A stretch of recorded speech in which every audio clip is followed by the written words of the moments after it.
Aquí tenemos que tener mucho cuidado y además en esta fotografía hay una cosa que normalmente es una de las típicas que te dicen que no se puede hacer, y es que la nariz queda fuera del plano de la cara, ¿vale? En los planos traseros y en los planos de perfil como este todavía podemos hacer esto, pero en un plano frontal donde el modelo o la modelo está mirando a un lado, intentad que nunca la nariz salga del plano de la cara, porque de esa manera lo que vamos a conseguir es que la nariz parezca mucho más grande de lo que es, y si la persona per se ya tiene una nariz un poquito grande, pues le vamos a hacer un flaco favor, ¿vale? Entonces, este sí, en este caso, como es un perfil completo, no habría mayor problema. Luego tendríamos un 3/4 trasero, que en este caso el modelo está girado hacia nosotros un poquito más. Un frontal, ¿vale? Que en este caso pues no tiene mayor secreto. Un 3/4 delantero. En este sí que tenemos que tener realmente cuidado de que la nariz, en la pose, el modelo o la modelo se quede fuera, ¿vale? Siempre la nariz tiene que caer dentro de la cara. Y un frontal delantero, ¿vale? Al final, el posado, si algún día tenéis que hacer alguna sesión de fotos a alguien, una serie de retratos, o algún amigo que se casa, o una reunión, lo que sea, intentad, hay una regla básica que es que, a ver, si trabajáis con alguien que ya haya sido modelo o que sea actor o actriz, no vais a tener ningún problema porque ellos mismos os van a llevar y van a posar. Pero si la persona que vais a hacer la fotografía no ha hecho nunca fotografía, nunca ha posado, lo primero que tenemos que hacer es intentar desbloquear a esa persona. ¿Vale? Lo más normal es que cuando hagas la primera sesión de fotos a alguien que nunca ha hecho fotos, se planta delante y haga. Muévete.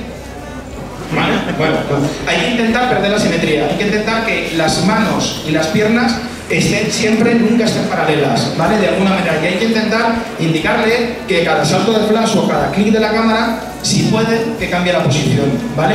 Si nosotros somos capaces de tener un registro bastante diferente, vamos a hacer que la sesión de fotos tenga muchísimo más partido, porque si no al final vamos a hacer 4 fotografías y no vamos a salir de ahí. Es muy interesante que se hagan planos de apoyo con las manos. A mí, por ejemplo, me gusta mucho, siempre que hacer fotografías de alguien, intentar hacerle fotografías con algo que tenga que ver con lo que trabajan o con lo que suelen hacer normalmente. Si a esa persona le gusta pintar, ¿por qué no llevarse un pincel? Si le gusta escribir un libro, si le gusta, bueno, intentar que haya fotografías que involucren algo más que la mera persona, ¿vale? Y es muy interesante también la utilización de accesorios y complementos para darle un poco más de dinamismo a la foto. No entréis más, por Dios. Ha venido hasta Huicho. No, y Jonas. No, por Dios. Estos saben ya. Vosotros ya sabéis. Iros. Tenemos que tener en cuenta que, por ejemplo, a la hora de hacer un retrato, tenemos que conocer bien la fisionomía de la cara por razones muy obvias, ¿vale? Si nosotros estudiamos la posición de desde donde viene la luz, por ejemplo, si yo quiero que alguien me haga una fotografía desde aquí y la única luz que voy a tener es esta que tengo aquí justo encima, toda la luz cuando caiga sobre mí, debajo de la nariz, debajo de la boca y en la barbilla y en la cuenca de los ojos, voy a tener sombras, ¿vale? Y eso no queda bien, no queda natural. ¿Por qué? Porque si nosotros tenemos una única fuente de luz y esa fuente de luz nos va a proyectar sombras, tenemos que estudiar muy mucho de dónde viene esa luz para intentar minimizar ese efecto, ¿vale? Entonces, por ejemplo, esta fotografía, esa es mi hermana mayor, muy guapa ella. No nos parecemos nada, ¿eh? Genética. Bueno, en este caso esto es una foto tirada con flash, pero con el flash de la cámara rebotado hacia el techo, ¿vale? ¿Por qué? Porque si yo en este caso hubiera utilizado una fuente directa de flash directamente a la cara, seguramente hubiera sacado muchos brillos, ¿vale? Y no quería hacerlo así, quería que la luz fuera difusa. Pero ¿cuál es el problema? Que se me planteó que cuando yo le hice la fotografía la primera vez, que no está aquí la fotografía, el rebote del flash sobre su cara proyectó sombras y hizo que las cuencas de los ojos estuvieran prácticamente negras. Entonces, fatal, ¿no? Porque parecía un zombie. ¿Qué es lo que hicimos? Buscamos, no nos hizo muy simple, que fue una servilleta del restaurante completamente blanca, la pusimos sobre la mesa y estaba justo ahí preparado para rebotar. ¿Qué hicimos? Rellenar esa luz principal, que es la del flash que venía desde el techo, con una que rebotaba desde abajo, que era la misma del flash que rebotaba ahí. Luego, cuando veáis que planteemos un par de esquemas de luz diferente con las luces de estudio, normalmente lo ideal sería trabajar con una sola fuente de luz. De hecho, las mejores fotografías suelen surgir con una fuente de luz que es la luz del sol. ¿Cuáles son los mejores días para hacer un retrato en la calle? ¿Lo sabéis? nublados, ¿vale? ¿Por qué? Porque las nubes nos ejercen de un difusor tremendo que va a hacer que la luz rebote, por así decirlo, en todas partes y llegue a la cara de la persona de manera muy uniforme y se generen muy pocas sombras. Entonces, los días duros, los días que hay muchísima luz, va a ser muy difícil que nosotros hagamos una foto sin que haya sombras extrañas en la cara. Entonces, lo ideal sería que llevásemos dentro de nuestra mochila un pequeño reflector, que esto los venden en eBay, en cualquier tienda de estas chinas y demás, por muy poquitos euros, y llevásemos un reflector de esos que se pliegan, que tienen varias caras, para que el modelo lo coja en sus manos y rebote la luz directamente a su cara, ¿vale? Bueno, si tenemos un asistente que lo haga por nosotros, mejor, ¿no? Pero normalmente no suele ser así, ¿no? Y es el propio modelo el que lo coge, ¿vale? Entonces, esto es lo más importante. De hecho, dentro de un esquema de luz, cuando tú ya estás trabajando con la fotografía, te puedes encontrar 5 zonas diferentes dentro de una fotografía, y aquí hay que tener mucho cuidado, ¿vale? Desde las altas luces especulares, o sea, qué malo, ¿vale? Vosotros tenéis en vuestra cámara seguramente una alerta que te dice cuando tu foto ha salido de registro, se ha salido de histograma, ¿vale? Bueno, pues una alta luz especular sería precisamente eso. Yo suelo tener bastantes luces especulares cuando me hacen fotografía de flash. Luego están los bordes de transferencia, que es justo cuando la luz pasa a ser la zona más difusa, transferencia en sombras y sombras, ¿vale? Normalmente las sombras, a no ser que afecten a zonas críticas dentro de la cara, que realmente generen algo raro o extraño, como puede ser la cuenca de los ojos o la sombra de la nariz, no habría mayor problema, y es más complicado manejar las altas luces especulares que precisamente las sombras, ¿vale? Y son donde vamos a tener bastante más cuidado. Luego vamos a ver un poquito cómo interpretar el histograma, que yo creo que es lo fundamental, porque no nos podemos fiar de la pantalla de la cámara, de hecho no os fiéis nunca, y sí nos podemos fiar del histograma, ¿vale? Si os fijáis, si es que veis algo, porque los del fondo no tenéis que ver absolutamente nada, pero bueno, hacer un ejercicio de imaginación. Aquí hay una diferencia entre una fotografía hecha con luz dura y hecha con luz difusa.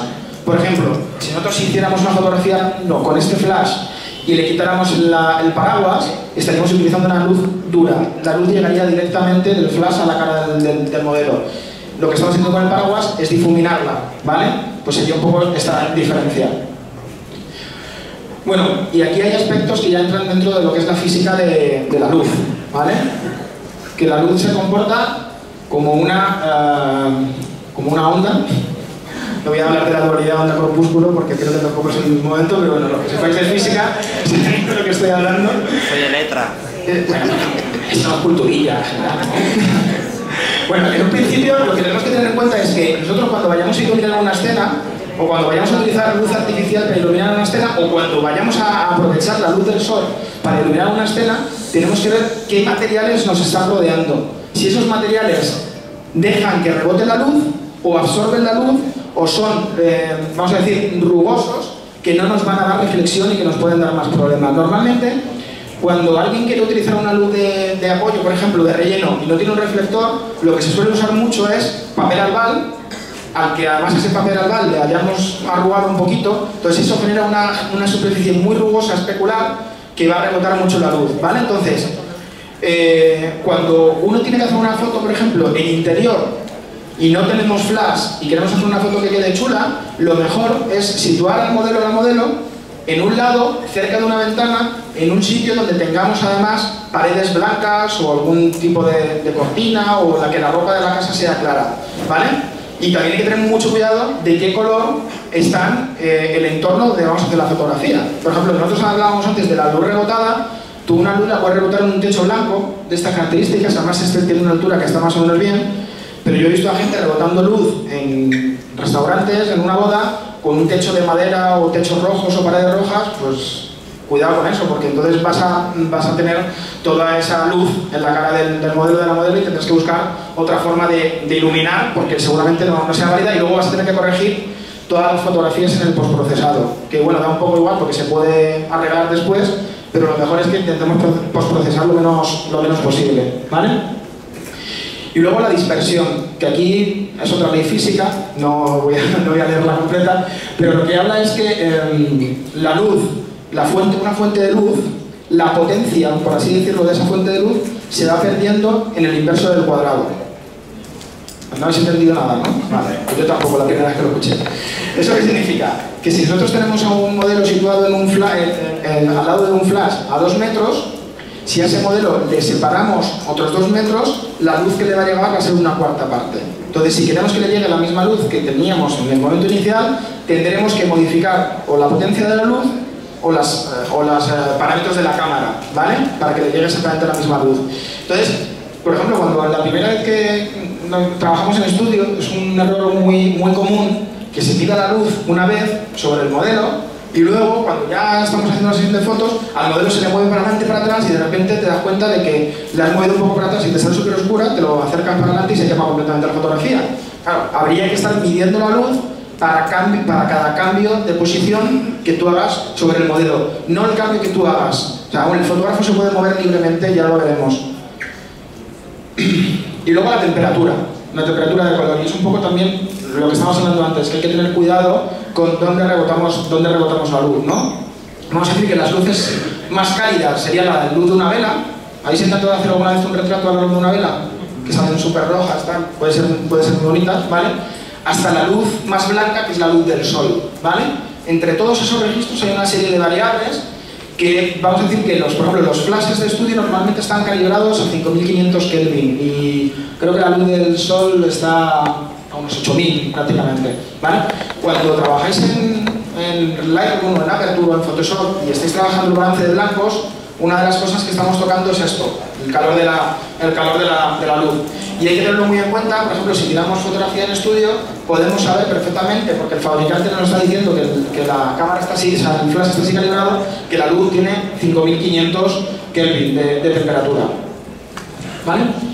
Luego, el arco de equidistancia. Antes estábamos hablando de que la luz se comporta a la inversa del cuadrado según lo vamos alejando al sujeto o lo vamos acercando. Pero sí que hay un arco de equidistancia sobre el que nosotros podemos situar al modelo y mover las luces sin que eso afecte a las características que le hayamos puesto al flash, ¿vale?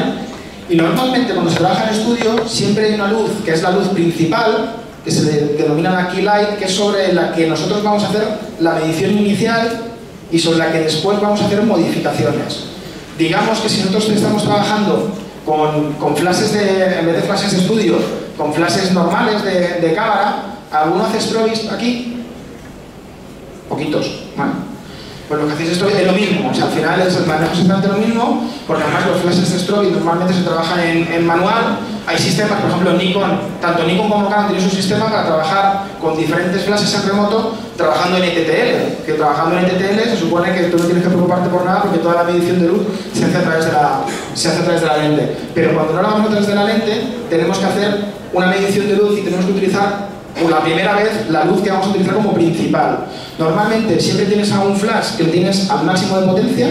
Estos flashes normalmente lo que tienen son diferentes niveles de potencia que van desde 1.1 hasta un medio, un cuarto, un octavo, un 16avo, un 32avo, que lo puedes modificar. Y entonces hay uno que siempre se pone a 1.1 normalmente y el resto de los flashes se ponen en diferentes valores más pequeños, ¿vale? Y luego, dentro de cómo nosotros situemos al modelo respecto a las luces, esas luces se van a comportar de una manera u otra. A lo que acabáis de venir ahora, esto lo subiré a SlideShare porque no estáis viendo absolutamente nada. Pero bueno, las luces frontales, que serían las que estarían en un rango aproximadamente de 30 grados en el frontal del modelo, de la modelo, las laterales que estarían hasta 90 grados, las luces kicker, que esas luces son las que están en el lateral, pero en la parte trasera, que normalmente se utilizan como luz de pelo o para separar el modelo del fondo, ¿vale? Y las luces que se ponen directamente detrás, que en muchos casos son luces de pelo. O sea, si os dais cuenta en muchas producciones de fotografía, se ve como un aura alrededor de la cabeza del modelo, de la modelo, es una luz que se pone precisamente para separar el pelo del fondo. Si estamos haciendo una fotografía a una persona que es morena y el fondo que estamos utilizando es negro, si nosotros no utilizamos ninguna luz que separe, que dé volumen al pelo, pues nos va a quedar su pelo unido completamente al fondo y eso pues no tiene sentido, ¿vale? Vale, luego aquí, hablando un poco, resumiendo de tipos de flashes que hay, estos que tenéis aquí son unos flashes de estudio, pues son típicos, ¿no? Estos son de la marca Bowens, que es muy buena marca, tienen 500 vatios, normalmente se utilizan como mínimo estos, y los hay de 800, bueno, de 600, y tienen después, justo de donde está el flash y la bombilla de la luz de modelado, que tenemos una bombilla que es la luz del modelado, que es esta que está aquí, que es la bombilla que nos va a ayudar a enfocar y a ver la escena un poco más, ¿vale? Porque esta luz, de hecho, en muchos casos cuando salta el flash la luz se apaga, o si no se apaga da exactamente igual porque el flash la va a anular completamente, ¿vale? Tiene una temperatura diferente a la del flash, pero nos da un poco igual porque no va a salir la fotografía, ¿vale? Entonces, normalmente se utilizan modificadores de la luz, en este caso tenemos parábolas, que es donde va enganchado el paraguas, y son una manera de concentrar la luz directamente sobre él. Si ahora si tiráis fotos con flash van a saltar estos, porque estos flashes saltan por simpatía, tienen una célula que notan el flash y saltan directamente, ¿vale? Y luego hay otro tipo de modificadores que se pueden utilizar para hacer, ¿veis? Diferentes tipos. No se lo creían. No se lo creían, ¿no? Bueno. Diferentes tipos de efectos. Por ejemplo, hay uno que es el snoop, que en este caso sí tenemos uno. Por ejemplo, es este de aquí, ¿vale? Nosotros, esta pieza, si la pusiéramos completamente delante de la luz, lo que estaríamos haciendo es coger todo el canal de luz que sale del flash, todo el torrente, lo estaríamos concentrando directamente donde quisiéramos, ¿vale? Estas se utilizan mucho para luces de pelo, incluso también para hacer luces de fondo que iluminemos el fondo con un aura, o que queramos hacer un efecto creativo que quede un poco como los fuegos estos de cine, ¿no? Y de teatro. Bueno, es una manera de modificar un poquito la luz, ¿vale? En este caso veis que vamos a utilizar dos paraguas. Hubiéramos utilizado una ventana y un paraguas, pero que la ventana no estaba montada, y si alguna vez habéis hecho... ¿Alguien ha montado una ventana de estas grandes, de 1 metro y algo? Sí, ¿no? Y fácil, ¿eh? No me da tiempo y no, lo siento mucho, pero bueno, los paraguas ejercen exactamente el mismo efecto, ¿vale? Entonces, estos dos paraguas que tienen un diámetro bastante importante, ¿vale? Precisamente para que la luz salga muy difuminada, son exactamente iguales. Lo que pasa es que a este lo hemos desnudado, le hemos dejado solamente la parte blanca para que la luz difumine, porque vamos a hacer pasar la luz por aquí, y en este caso le hemos dejado la parte negra porque lo vamos a utilizar para rebotar la luz, ¿vale? Siempre cuando tú tiras un flash de luz directa va a llegar más potente que si lo tiras de luz difuminada, ¿vale? Y este tipo de paraguas además tienen como más caras, porque por el otro lado también es plateado. Entonces nosotros podríamos utilizar un efecto de rebote de luz, en vez de con luz blanca, con luz plateada, que queda un poco más fashion, ¿no? O dorada, ¿no? No te harías. ¿Te hago una con plateada? Así plateada y lima limón, queda ahí, ¿no? Muy bien. ¿Vale? Y luego las cajas de luz, que es lo que no hemos montado, las ventanas. A mí me gusta mucho utilizar las cajas, pero si están montaditas, sí, no hay que volver a montarlas, porque es un Cristo montar una de estas, ¿vale? Las hay desde pequeñitas, de 40-60 centímetros, que de hecho en muchos casos hay gente que las usa con los flashes con su propio flash de antorcha en la cámara, ¿vale? Tienen modelos, en la mayoría de las tiendas de fotografía y en eBay, tienes modelos chiquititos que te van a hacer el mismo efecto sobre tu flash, tu Canon o tu Nikon, y que suele ser bastante efectivo para difuminar la luz del flash, que por sí es bastante fuerte, ¿vale? Pues hay de muchísimos tipos. ¿Por qué? Porque cada una tiene un poco su objetivo diferenciado. A mí me gustan mucho las octogonales, que son... bueno, un octógono, qué obvio, ¿vale? Que una grande da un efecto sobre los ojos muy interesante. O sea, si os fijáis, yo tengo ya una deformación que cada vez que hago una fotografía de un anuncio, de un empresa y demás, me miro los ojos del modelo, de la modelo, para ver cómo les han hecho las fotografías, ¿vale? Y la mayoría de las fotos de estudio que están bien, que están guay, han utilizado o una ventana octogonal o han utilizado un beauty dish, un ring flash. ¿Sabéis lo que es un beauty dish, un ring flash? Es que no sé si lo tengo aquí. No, mira.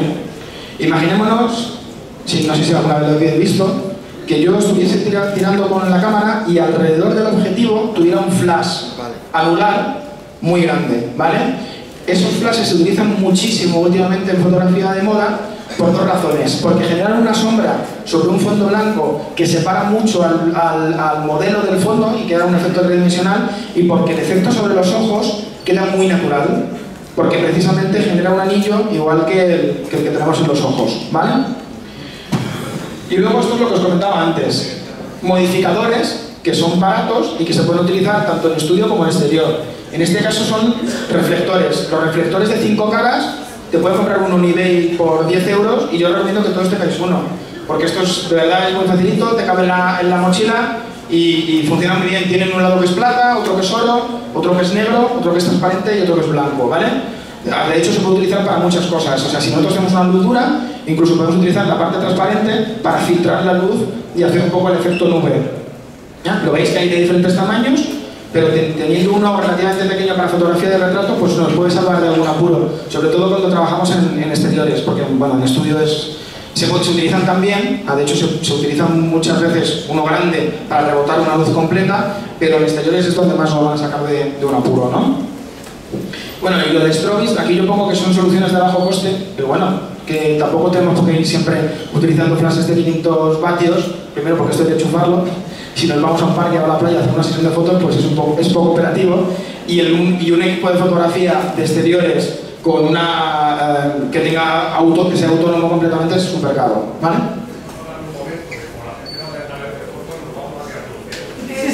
Ya está. Perdona, ¿eh? Lo siento. Que luego si alguien se queda ciego va a ser culpa mía.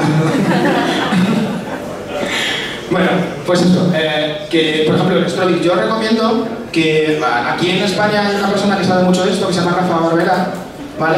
Os recomiendo que entréis en su blog, que tiene un blog que es Strobis en español, donde os podéis enterar de cómo hacer fotografía con flashes, pero utilizando flashes, no solamente los de Nikon y Canon, sino de marcas más baratas, mucho más baratos, donde podéis comprar kit de 2 o 3 flashes con pies y de todo, por un precio muy barato, y empezar a hacer fotografía creativa con flash, pues a muy bajo coste, ¿vale?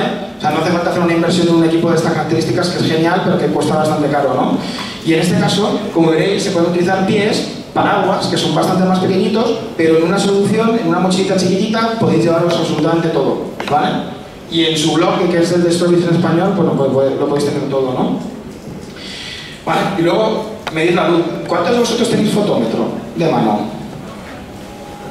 Vale, cada vez menos.